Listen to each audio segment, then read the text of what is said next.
And here's something most people never think about. The asteroid didn't just hit Earth randomly. It hit one of the worst possible places it could have.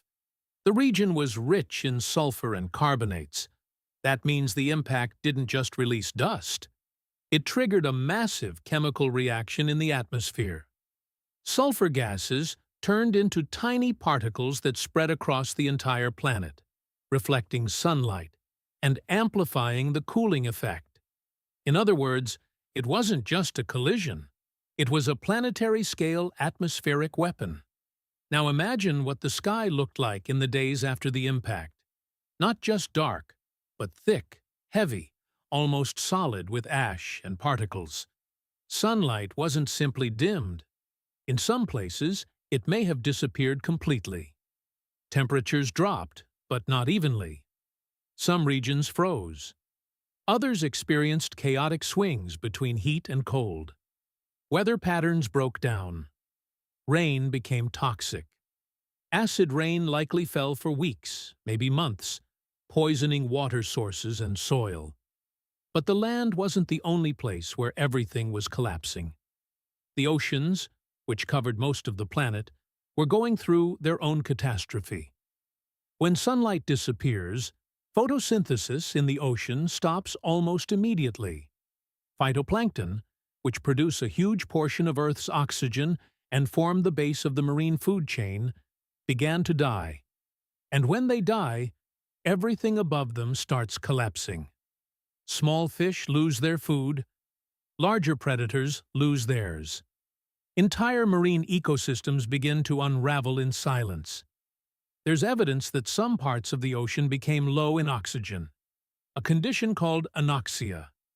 In these zones, most marine life simply couldn't survive.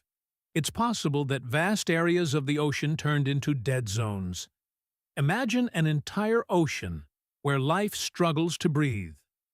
Now let's zoom back in on land, because this is where the story becomes almost personal. Not every region was affected equally. Some areas closer to the impact were destroyed instantly. Others, farther away, experienced the disaster in slow motion. Days after the impact, animals would still be alive, confused, disoriented, trying to survive in a world that no longer made sense. Think about this.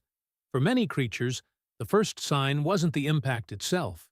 It was the sky, a strange glow, then heat, then firestorms, then darkness. If you were small enough, if you could hide, if you didn't need much food, you had a chance.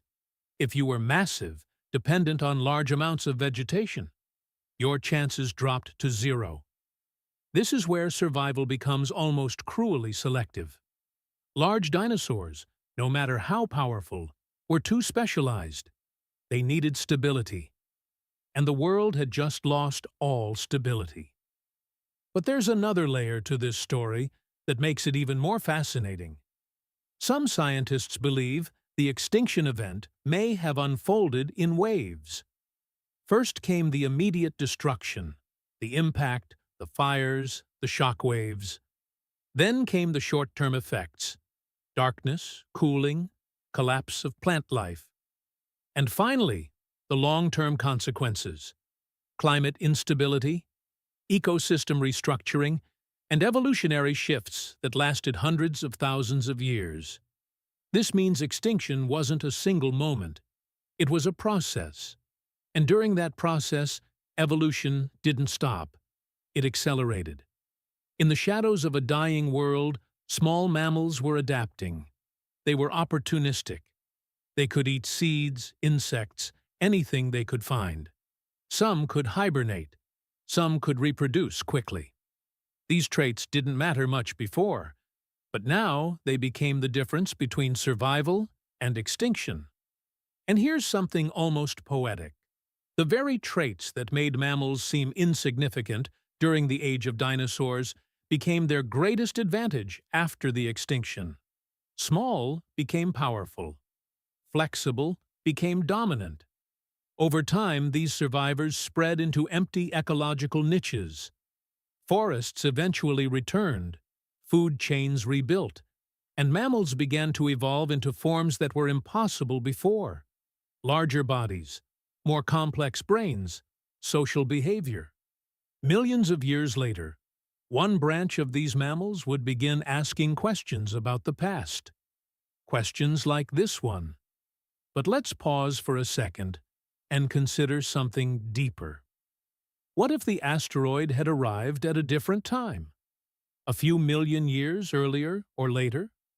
The ecosystems would have been different. The dominant species might have changed. Evolution is extremely sensitive to timing. A small shift can completely rewrite history. There's also ongoing debate about whether dinosaurs were already declining before the impact. Some fossil records suggest a drop in diversity. Others show that they were still thriving. This uncertainty matters because it changes how we understand the extinction. Was it a sudden wipeout of a healthy world, or the final blow to a system already under stress? The answer might be both, and this leads to a bigger pattern in Earth's history. There have been at least 5 major mass extinctions. Each one removed a large percentage of life. Each one reshaped the planet. And each one was caused by different factors: volcanic activity, climate change, ocean chemistry, asteroid impacts. What they all have in common is disruption. Life on Earth is resilient, but not invincible. And now we come to the part that connects the past to the present. Today, scientists monitor near-Earth objects using telescopes, and space agencies track potential threats.